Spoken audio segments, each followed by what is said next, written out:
Välkomna till denna speciella vlogg.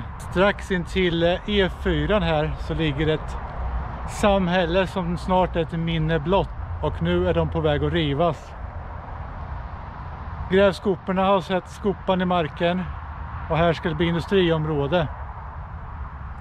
Vi kommer titta närmare på några av husen här i området. Och även på den arkeologiska utgrävningen som har påbörjats. Så välkomna till en gammal del av Pryssgården i Norrköping. Välkomna till Kyrkvägsgränd. En plats som länge varit fylld av liv och rörelse. Nu är det ett minne blott. Industrier och andra verksamhetslokaler är på väg att ta över området. Denna plats ligger i nära anslutning av motorvägen E4 i utkanten av Norrköpings norra del. Sedan motorvägen drogs för många år sedan och separerade detta område från Pryssgården så har antalet villor i området blivit mindre med åren. Detta beror på att kommunen har planerat annat för detta område sedan 1965.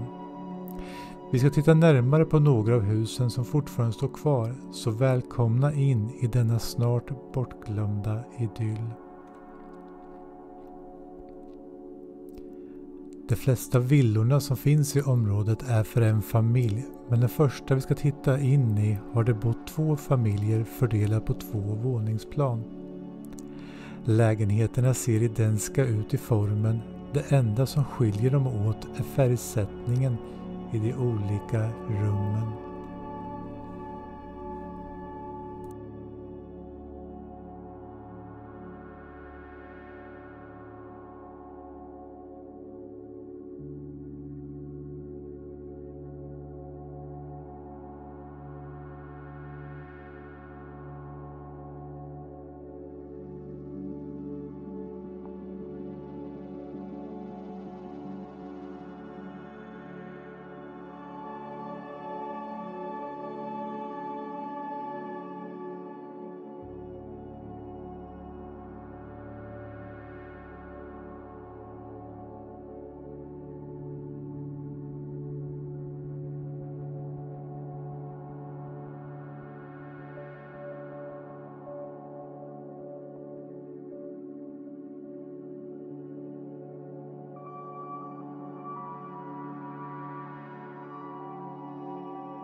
Hela projektet kring rivningen och expanderingen av industrilokaler har varit påverkade av en arkeologisk utgrävning som jag kommer komma tillbaka till lite senare.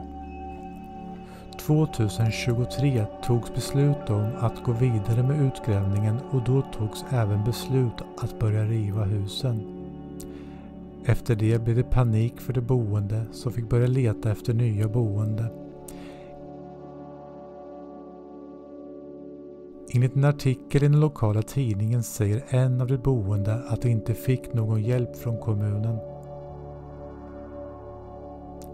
Samtidigt säger projektledaren för detta att flera av dem har avsagt sig besittningsskyddet som innebär att de inte har någon rätt till ersättningsbostad eller liknande.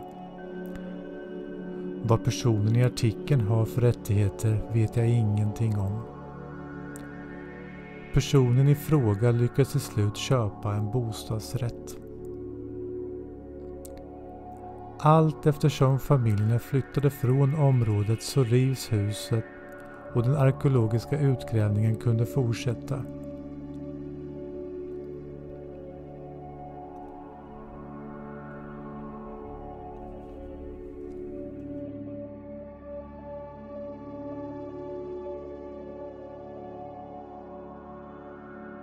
När jag gick omkring i området så träffade jag på en person som hade bott här sedan 1966. Det var i full gång med att tömma huset.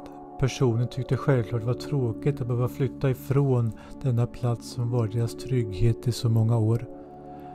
Nu hade de hittat ett hus på landet, långt bort från motorvägar och bullriga tåg som tidigare omringat dem. Jag tackade för samtalet och gick vidare. Intressant att få prata med någon som har bott här i så många år.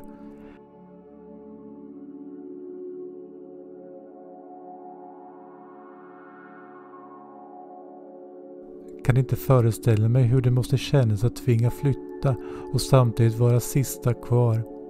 Höra grävmaskinerna komma närmare och närmare när man sitter där och försöker avnjuta sitt morgonkaffe.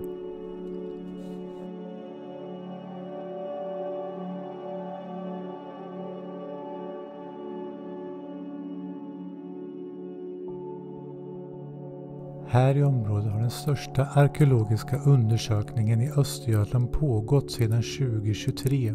På Prydsgårdens sluttningar ner mot Motala ström har människor levt och verkat under 6000 år. Och de lämningar efter deras byggnader, brunnar, odlingar och föremål som arkeologerna ska undersöka under 2023 och 2024. I området har man funnit hus från bronsålder och järnålder, keramik, fiskben, små fragment av glas, en unik dekorerad bronsåldersyxa och en förhistorisk smedja. Och man har precis börjat söka av detta område, så vad man mer kommer att finna återstår att se. Ja, då lämnar vi första kyrkvägsgränd för den här gången. Det tar väl ett par år innan det blir industribyggnader här. Men först ska de utreda arkeologiska fynden. Tack för att ni tittat och hoppas ni gillar detta UE-äventyr. Så hörs vi snart igen på nya äventyr. Hej då med er!